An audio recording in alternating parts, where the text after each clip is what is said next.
Bienvenue. Aujourd'hui, on plonge dans une question assez cruciale et franchement un peu inquiétante. L'intelligence artificielle générative, celle qui apprend en dévorant le web, est-ce qu'elle ne serait pas en train de, de scier la branche sur laquelle elle est assise? Les sources qu'on a étudiées, elles dessinent un tableau assez complexe. On voit l'innovation qui se heurte un peu à l'économie de l'info, à la qualité du savoir. Notre mission aujourd'hui, essayer de décrypter tout ça, les enjeux, les risques. Ce risque que le web, en gros, ne finisse par s'auto-dévore. Le point de départ, il est assez frappant. C'est les chiffres du trafic web. Pour les sites d'info, les sites de contenu, ça baisse. Et ça baisse sérieusement. Pourquoi ? Parce que les IA, que ce soit dans les moteurs de recherche comme Google ou via les chatbots, elles donnent des réponses directes. Du coup, on a moins besoin d'aller cliquer sur les liens originaux. Ils anticipent une chute de 25% du trafic organique d'ici 2026.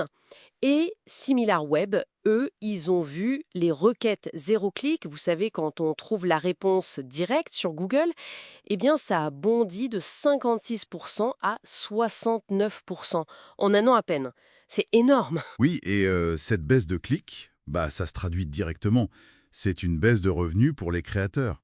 La pub, les abonnements, forcément, ça diminue. Or, produire de l'information fiable, vérifiée, approfondie, ça demande du temps, ça demande des gens qualifiés, ça a un coût. Donc, le risque immédiat, c'est un appauvrissement, oui. Moins de moyens pour les médias, pour les plateformes éducatives, les encyclopédies.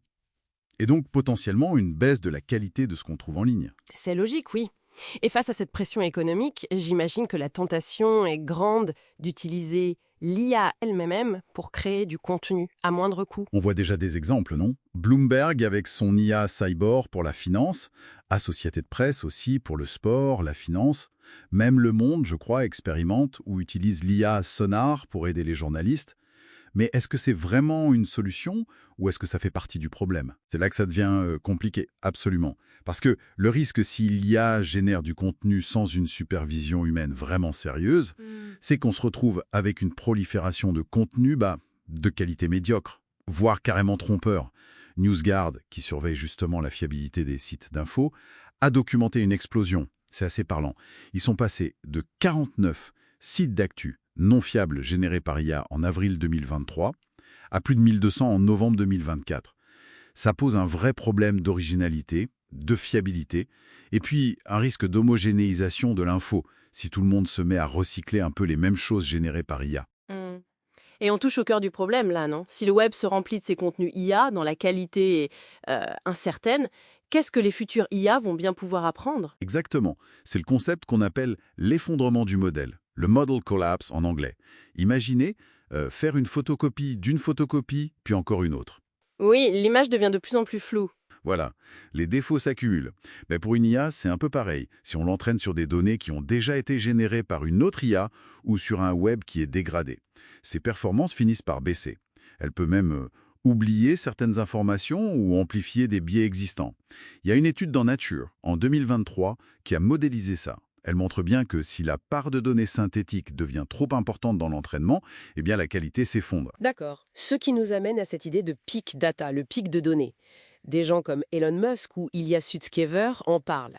L'idée qu'on arriverait bientôt au bout des données humaines de haute qualité qui sont disponibles pour entraîner les IA. Si le web lui-même se dégrade avec du contenu IA, ça veut dire qu'on accélère vers ce problème. C'est tout à fait ça, c'est le cercle vicieux. Baisse de qualité des sources humaines entraîne une baisse de qualité des IA qui elle-même génère encore plus de contenu de basse qualité qui pollue le web. Et ainsi de suite. Sans fin. Du coup, la question vraiment vitale, c'est comment on sort de là? Comment on s'assure que les créateurs de l'info originale, celle qui a vraiment de la valeur, soient rémunérés pour que tout l'écosystème puisse tenir? Alors justement, quelles sont les pistes sur la table? Parce que ça semble assez urgent, comme vous dites. Oui, alors, plusieurs pistes sont explorées, souvent dans un climat de tension, il faut le dire. Bon, il y a les accords de licence directs. OpenAI, par exemple, a signé avec des éditeurs comme Axel Springer, AP, Reddit. Mais ça crée des tensions, ça mène parfois à des procès, ce n'est pas simple. D'autres idées émergent. Partager les revenus des abonnements aux chatbots payants, par exemple. Ou bien améliorer l'affichage des sources, avec des liens clairs. Perplexity AI essaie de faire ça. Certains proposent même des sortes de péages pour les robots IA qui viennent aspirer les contenus. Il y a des plateformes comme Tollbit qui travaillent là-dessus. Ou encore, créer des fonds pour soutenir l'information de qualité, financés par les entreprises d'IA. Un peu sur le modèle des droits voisins pour la presse ou la musique. Mais ces accords, ces fonds, est-ce qu'il n'y a pas un risque que ça bénéficie surtout aux gros acteurs, aux grands médias, et que ça laisse un peu sur le carreau les plus petits, les créateurs indépendants, les blogs spécialisés? C'est une excellente question, et c'est une vraie préoccupation, oui. Trouver un mécanisme qui soit à la fois équitable et qui puisse s'appliquer à tous, c'est très complexe. Mais l'enjeu est là. Sans un système viable qui rémunère la création de valeur à la source, on risque vraiment cette dégradation généralisée dont on parlait. Donc, si on essaye de résumer un peu tout ça, l'IA générative, c'est une révolution, c'est certain, une avancée incroyable. Mais elle crée une tension énorme avec les sources d'information dont elle dépend pour exister et s'améliorer. Et sans un équilibre économique qui récompense la qualité, l'originalité, le web risque de devenir cette photocopie de plus en plus fade, moins fiable, moins utile finalement. C'est exactement ça. La clé, elle résidera sans doute dans une forme de collaboration. Peut-être difficile au début, mais nécessaire. Entre les géants de la tech et les créateurs de contenu, les éditeurs. Il ne s'agit pas juste de sauver un modèle économique, attention, c'est plus profond. Il s'agit de préserver la qualité, la diversité de la connaissance humaine accessible. C'est le socle sur lequel l'IA s'est construite. L'avenir de l'IA, en fait, dépend directement de la vitalité de cet écosystème qu'elle est en train de perturber. Et ça nous laisse peut-être avec une question pour aller plus loin, au-delà de l'aspect purement financier.